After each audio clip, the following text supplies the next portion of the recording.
Hello students, welcome back to physics class. Students, आज हम यहाँ पे बीएससी फर्स्ट ईयर का फर्स्ट सेमेस्टर का फर्स्ट पेपर लेके चल रहे हैं, आपका मैकेनिक्स के कॉरस्पॉन्डिंग। सबसे पहले तो कई बच्चों को डाउट ये है कि आपका टोटल जो पेपर आएगा वो कितने मार्क्स का रहेगा, इंटरनल कितने मार्क्स की जाएगी, ठीक है।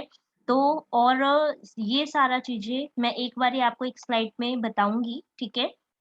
उसके बाद आपका फर्स्ट पेपर जो मैकेनिक्स का है, फिजिक्स का, उसके कॉरस्पॉन्डिंग आपको पता चल जाएगा इम्पोर्टेंट कौन कौन से टॉपिक्स बनते हैं, ठीक है। देखो, इसके अंदर बेटा आपका फर्स्ट पेपर है, जैसा आप यहाँ पे देख सकते हो, मैकेनिक्स फर्स्ट। सेकंड पेपर है आपका इलेक्ट्रोस्टैटिक एंड मैग्नेटिज्म, ठीक है। थर्ड पेपर है आपका यानी कि प्रैक्टिकल का जो होता है, फिजिक्स लैब 1, ठीक है।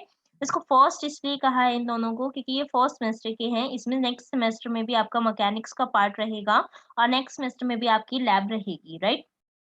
अब आपको ये देखना है कि आपका मैक्सिमम मार्क्स का कितने का रहेगा ये, ठीक है। तो 40 मार्क्स का तो आपका क्या रहेगा, आपका इसके अंदर मैक्सिमम जो आपका पेपर आएगा फर्स्ट पेपर, ठीक है। पहले ये 45 का आता था, अब आपका 40 मार्क्स का आएगा, ठीक है। नेक्स्ट पेपर जो है वो भी आपका 40 मार्क्स का रहेगा। उसके बाद जो आपका प्रैक्टिकल है वो भी आपका 40 मार्क्स का रहेगा।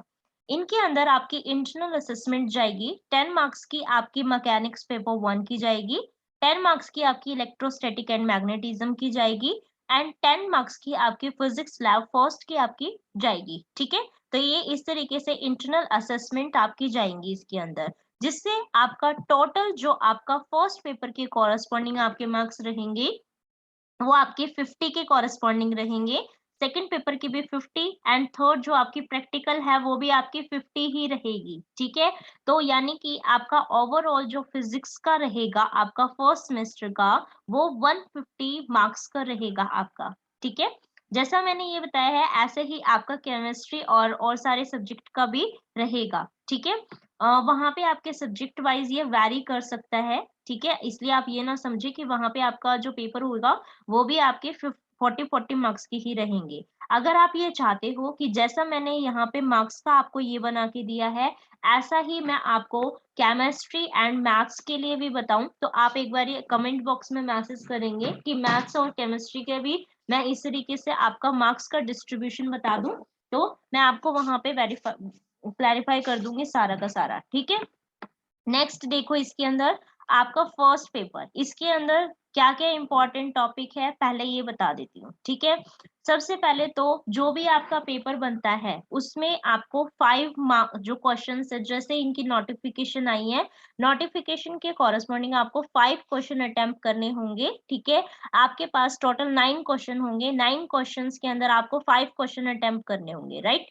अगर कोई भी अल्ट्रेशन होती है, अभी तो इनका यही आया है कि 5 क्वेश्चन अटेम्प्ट करने होंगे। अगर कोई इसके अंदर फिर से मॉडिफिकेशन की फॉर्म में कोई भी आता है कॉलेज के अंदर, या कैसे क्या मेरे को पता चलता है, तो आपको उसकी इंफॉर्मेशन दे दी जाएगी, ठीक है। देखिए, सबसे पहले 2 मार्क्स के क्वेश्चंस मैं आपको बता देती हूँ, ठीक है। 2 मार्क्स में आपके कैसे कैसे क्वेश्चंस बन सकते हैं, आप उनको लिख सकते हैं। कौन कौन से क्वेश्चंस बनते हैं 2 मार्क्स में? सिंगल जो आपका इसमें से तो नहीं, सेंटर ऑफ मास का ही बन पाता है। और डेफिनेशन आपकी कंजर्वेशन ऑफ एनर्जी और कंजर्वेशन ऑफ लीनियर मोमेंटम क्या होता है, यहाँ से तो ये बनता है। नेक्स्ट के उसमें से आपका angular displacement, angular velocity, angular acceleration and angular momentum, ये आपके 2 मार्क्स कैरी करते हैं। टॉर्क भी आपका 2 मार्क्स में पूछा जा सकता है, ठीक है। फिर उसके बाद यहाँ से moment of inertia, only moment of inertia क्या है वो पूछा जा सकता है, ठीक है। सिंपल हार्मोनिक मोशन क्या है वो आपका पूछा जा सकता है, और damped and force harmonic oscillation की जस्ट डेफिनेशन आपकी पूछी जा सकती है। ये तो हुए आपके 2 मार्क्स की क्वेश्चंस के बारे में बात, ठीक है। अब हम किस बारे में करते हैं, अपने लॉन्ग क्वेश्चंस के बारे में करते हैं, जो हमारे लॉन्ग क्वेश्चंस इसके अंदर से बन सकते हैं वो, ठीक है। फर्स्ट ऑफ ऑल जो आपका लॉन्ग क्वेश्चन बनता है बेटा, एक तो जो conservation of linear momentum and conservation of energy आपका टॉपिक है, इसको जब हम पूरा का पूरा सॉल्व करते हैं, ठीक है, ये मैंने थ्योरम्स आपको करवाई हुई हैं, क्योंकि हम पार्टिकल, सिंगल पार्टिकल भी लेते हैं और सिस्टम ऑफ पार्टिकल भी लेते हैं, ठीक है।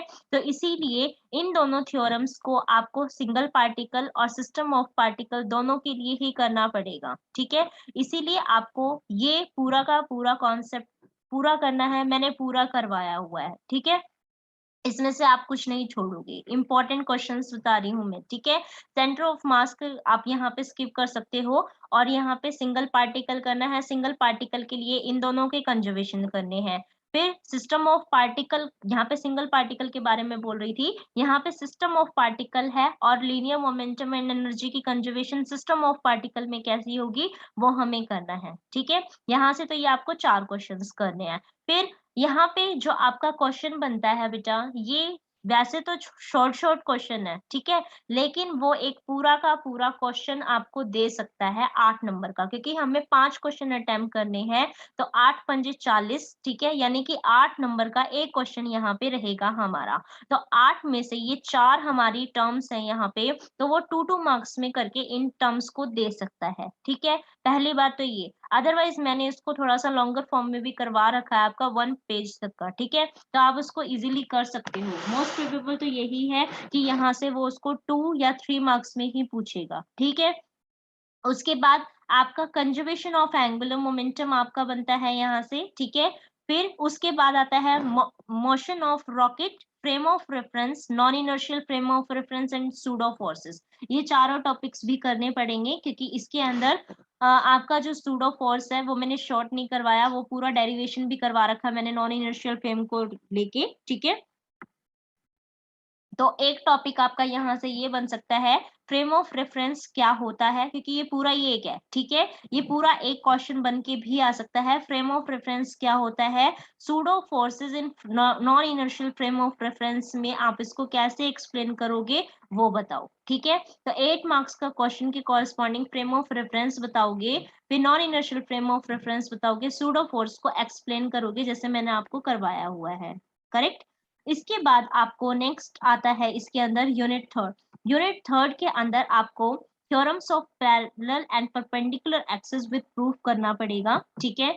और ये जितने भी मोमेंट ऑफ इनर्शिया आपका solid sphere, hollow sphere, spherical shell, solid cylinder, hollow cylinder, solid bar of rectangular cross section है, यहाँ तक आप इसको करेंगे, यहाँ तक, ठीक है। ये सारा का सारा आपका 12th का मोमेंट ऑफ इनर्शिया आपने 11th क्लास में कर रखा है ना। मोमेंट ऑफ इनर्शिया आपका रोटेशनल वाला 11th में था, इसीलिए आपको ये theorem of parallel and perpendicular axis से लेके यहाँ तक का सारा कंप्लीट करना है, ठीक है।